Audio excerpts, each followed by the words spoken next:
Hi everyone. In this video, we will be getting into grid template areas and why we should use that and in which use cases we should use that.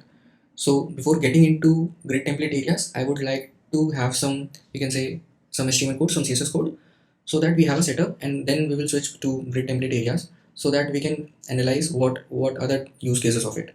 Okay. So again, starting with HTML code, I will not, again, I'm mentioning it before only that I will not be coding everything out. What I will do, I will paste most of the code out here and then we will go line by line so that we can understand each and every bit of code that we have written so far, and this we will be doing for HTML and CSS both files. So now looking towards HTML5, what we have done, we have created a div, a parent div, and we have given it a class of container. And the reason behind this is when you will see the CSS content, you will see that container class contains some of the properties that will you can say decorate this particular div, that this particular parent div, which will contain four boxes. Okay. Now this parent div, again, as I said, contains four boxes, four children boxes, and each of them is having separate class. And the reason behind that will be कि when we will be doing the CSS part of the same, we will be making it more recognizable by adding different colors into these boxes areas. Now I have given again different names out of it so that every box is recognizable by name as well. Okay, so let's move to the CSS part as well. So as you can see out here, we have different you can say properties that we have mentioned. Let's quickly go through each one of them. Let's start with container. So container, as I said, that we have surrounded this all children div with a parent div. So what we have done, we have given a separate class to this parent div. In this parent div, I have given a border. So this white border that you see is because of this property. So if I change it to 10 pixels, it will pick up the border.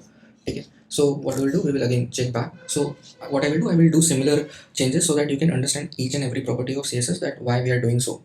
Now giving padding to it 16 pixels, I can also give it 8 pixels. That is not a, you can say, motive behind this video. So again, if width is 400 pixels, I will give it back to 200 pixels so that you can see that it can shrink as well. So again, moving it back to 400 pixels. Now these four are again background colors property. So if you see, box A has been given a background color of hex code, something like this. But if you do not want to give a hex code, you can simply give green so that it is recognizable and we can do the further stuff as well. So that is, hex code is not necessary, but just to please myself, I have given a hex code so that I can remember some of it as well. But I do not remember it, but as if you will give more and more time to CSS, you will start memorizing the same as well. Now getting onto the body. Now body, I will remove display flags and justify content out of here. And the reason behind that is same key. I want you to understand each and every bit of everything. So what I will do, I will make a separate video out of it and explain why it behaves the way it behaves. Okay. So for now I have removed that, and because of that, this particular div has come to the very left of it, very left part of the result page. Okay. Now let's see the rest of the properties. Background color. Now in this background color, we have what we have given. We have given this particular RGB code. Now if you want to see that what this background color is doing for now, we will simply change it to FFF and the background color will turn white. Okay, so that's what this particular RGB is doing. What it is doing, it is making the background color of this result page similar to what we have in the code pen or this particular, you can say, ID. Now this color that you see F5 F5, this is for box A, box B, box C, that you see white. That so if I clear it out with FFF, it will be still white.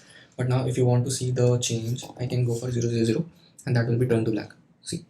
Okay, so again we will switch back to F5 and now width will be 100%. That is because to take all the width that we have, and the font size will be 24 pixels. If I reduce it to 2 pixels, you will see that box A, box B will be again shrinking down to very small fonts, but I will again switch back to font size 24 pixels. Now this was the setup that was initially needed before we start getting into the grid template areas. Okay, now let's get into the grid template areas. So now what we will do, we will paste some code, more code, so that we can have a basic understanding of what grid template areas is. So what we have done here, we have given a display as a grid. Now this will make our display, whatever our current display is or the result you can say result window is, into grid type, where everything will be divided into grids. And since we have given the name of classes of each box as A, B, C, D, what we can do, we can say the grid template areas, and we can say key you will take A, B, C, D as a class names. Now when we pass this ABCD as a class names, it will match this ABCD respective to these boxes and the grid will be maintained in the same line. So now this has been converted, this particular, you can say, four boxes has been converted into one row and four columns, and we will go deeper into this key how can it be modified in this particular video only. And since we are given 8 pixels, we can also give 18 pixels so that it have some pixels around it, or we can give 48 pixels as well so that more spaces is around these boxes. Okay, for now let's go for 8 pixels only. Now see, since we have given this ABCD, what we can do, we can again we can play with this particular grid template areas. And grid template areas is helpful, or this property is basically helpful for giving out the output as rows and columns. So if you want that your grid template area should be four columns and one row, so this is the good way to lay out your things. If you want kini we it should be in different you can say in different rows, what you can do, we can separate it out as two-dimensional data as well. So as you see, A, B, C, D are in two different rows without any commas. Okay, no commas will be required here. So we will say ki in the first row I will have two columns A, B, and again it will match to respective classes.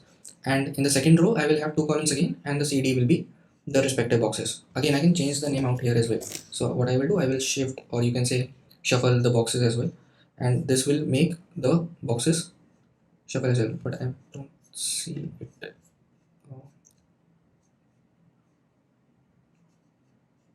okay, okay, something is going on. Let me fix it afterwards. Okay, so again, if you want to shuffle it out, let's not try it with multi-dimensional data for now. If something comes up, I will pin, or you can say pin that in that particular first comment, and we can have a discussion on it. So but we can do something like this. So if I change it to D and if I change it to B, what it will do, it will quickly switch the boxes. Again, it is not getting switched. And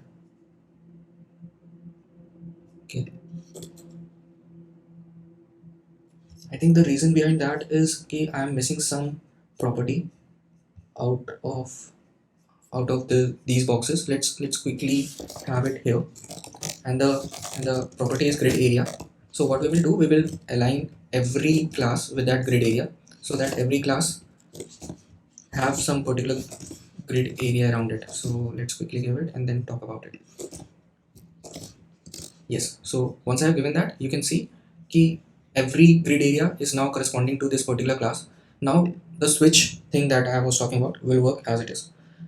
Okay, and now we can quickly again come back to double dimensional array. Let's quickly go process and see AD and CB. So we can switch columns and the data between the columns and rows in whatever way we want if we are using grid template areas and the grid area property with the respective classes as well.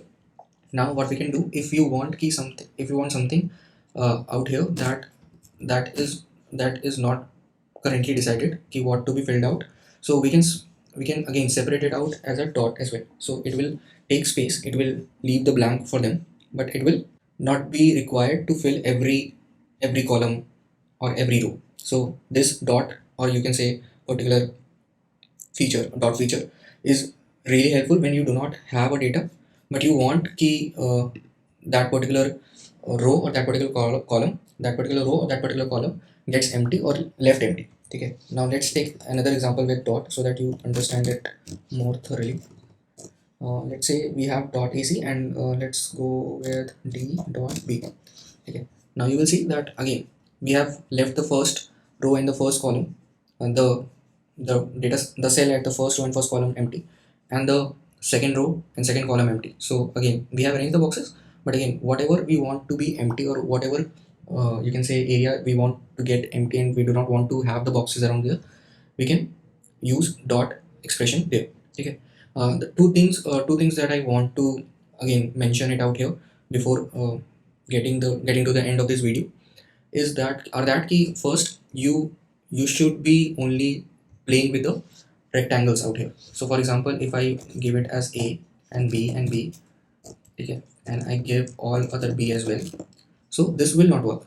And the reason behind that is key the elements when we are playing out here should always be again this is a cached data that is getting shown, but this will not result in anything.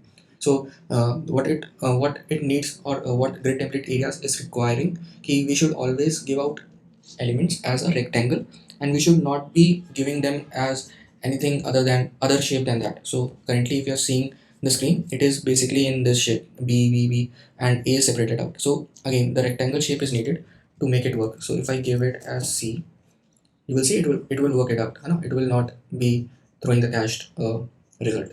So now I think you can relate it better. Another thing is every row must have the exact same number of cells. Okay, so if you want key, if this particular row is having two columns or two cells, now the second one should also be having only two you can say two cells. Okay, you cannot have three here and two above. So if you do not want to give any particular, you can say, cell to above, just give it dot and make it again as D, so that rectangle wala thing is also getting satisfied. So then this particular, you can say, arrangement will again work for you. Okay, I think this is pretty much it for grid template areas and the grid area property as well. So I hope this has helped you out in some way, and I really want your feedback on this very first video of my channel. And then last thing that I want to convey is thank you for listening it out. Your feedback matters a lot again, and let's meet in the very next video as well. Thank you.